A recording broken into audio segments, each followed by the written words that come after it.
নমস্কার, আমি চন্দ্রানী। দিনযাপনের আরও একটি নতুন ভিডিওতে আপনাদের সকলকে স্বাগত জানাই। সকালের জলখাবারে কিংবা রাতের ডিনারে একবার এই খাবারটি বানিয়ে দেখতে পারেন। একঘেয়ে এক রকমের খাবার খেতে খেতে যখন আমরা বোর হয়ে যাই, তখন একটু খাবারটাকে ভিন্ন স্বাদের বানালে খুব একটা মন্দ হয় না। সেই কারণেই একটু স্বাদ বদল আনতে আজকে সকালের জলখাবারে বানিয়ে নিচ্ছি ধোসা। ধোসাটা আজকে মশলা ধোসাই বানাবো।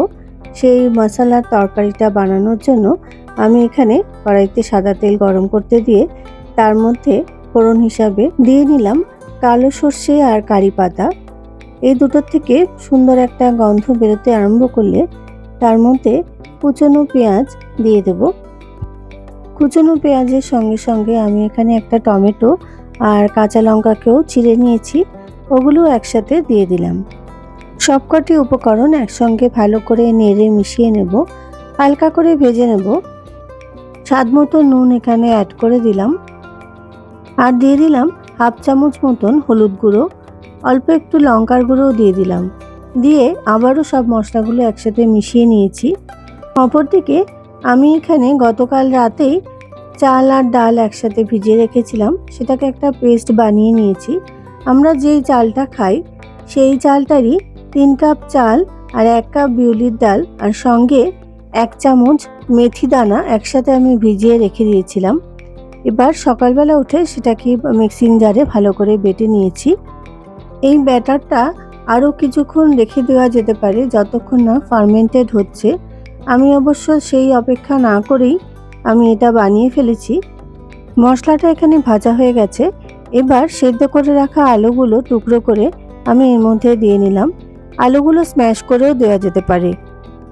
আমি এখানে খুন্তির সাহায্যেই আলুগুলোকে একটু স্ম্যাশ করে দেওয়ার চেষ্টা করছি। এই তরকারিটা এত খেতে ভালো হয় যে এটা ধোসা কেন, আপনারা রুটি, লুচি, পরোটা দিয়েও খেয়ে দেখতে পারবেন, খুবই ভালো হয়। তরকারিটা অলমোস্ট ডান হয়ে গেছে। এবার আপনাদেরকে ধোসাটা বানিয়ে দেখাবো। তার জন্য তাওয়াটা আমি গরম করতে বসিয়ে দিয়েছি। এখানে আমি একটা নর্মাল ফ্রাইং প্যান নিয়েছি, আপনারা চাইলে ধোসা তাওয়াও ব্যবহার করতে পারেন। আমি এখানে তাওয়াটা গরম করে এখানে একটু অয়েল ব্রাশ করে নিচ্ছি। তাওয়াটা যাতে খুব ভালোভাবে গরম হয়ে যায় সেইটা খেয়াল রাখতে হবে। এরপর আমি এখানে ব্যাটারটা আস্তে আস্তে দিয়ে গোল গোল করে যেভাবে ধোসা তৈরি করে সেইভাবে শেপ দিয়ে নেব। ব্যাটারটা চারপাশ দিয়ে আরেকটু অয়েল ব্রাশ করে দিলাম যাতে ব্যাটারটা একটু মচমচে হয়ে যায়। আস্তে আস্তে রঙটা চেঞ্জ হয়ে যাচ্ছে, আপনারা দেখতেই পাচ্ছেন। একদম মুচমুচে ধোসা তৈরি। এবার আমি আরেকটা ধোসাও আপনাদেরকে বানিয়ে দেখাচ্ছি। তার জন্য আবার একটু অয়েল ব্রাশ করে নিলাম।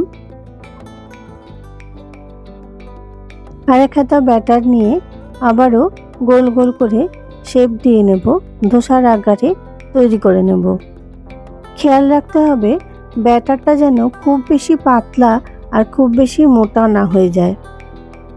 এইভাবে গোল গোল করে শেপ দিয়ে নিয়ে ধোসাটাকে হতে দিতে হবে।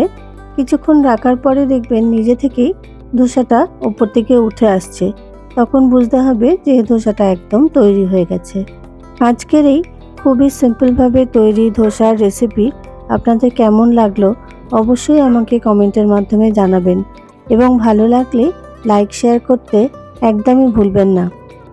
আমি যেভাবে দেখালাম আপনারাও সেইভাবে বাড়িতে তৈরি করবেন, দেখবেন খেতে খুবই ভালো লাগবে। আর বানিয়ে খেয়ে দেখবার পর আমাকে অবশ্যই কমেন্টের মাধ্যমে জানাবেন যে কেমন লাগলো আপনাদের খেতে। ধোসা কমপ্লিট হয়ে গেছে, এবার সার্ভ করে দেওয়ার পালা। আজকের এই সিম্পল মশলা ধোসার রেসিপিটা আপনাদের কেমন লাগলো অবশ্যই আমাকে জানাবেন। আর রেসিপিটা বেশি বেশি করে বন্ধুবান্ধব এবং আত্মীয়স্বজনদের মধ্যে শেয়ার করে দিতে একদমই ভুলবেন না। ভিডিওটা তাহলে আজকে এখানেই শেষ করছি। দেখা হবে পরবর্তী কোনো ভিডিওতে। ততক্ষণ পর্যন্ত সবাই ভালো থাকবেন, সুস্থ থাকবেন।